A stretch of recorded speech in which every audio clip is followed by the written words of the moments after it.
On April 29th, a special day called World Wish Day is celebrated all around the world. As I walk through the busy streets, I can see people of all ages coming together to celebrate. The sun is shining brightly, and the air is filled with excitement and joy.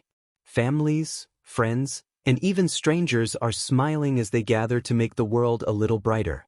At the local park, there are booths with balloons and decorations, where children excitedly write down their wishes on colorful cards.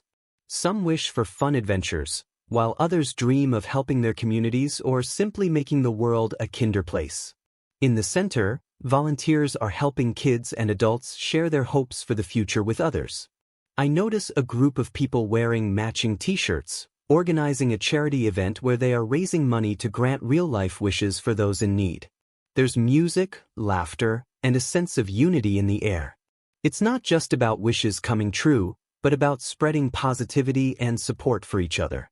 The day reminds everyone that no matter how big or small, each wish can make a difference.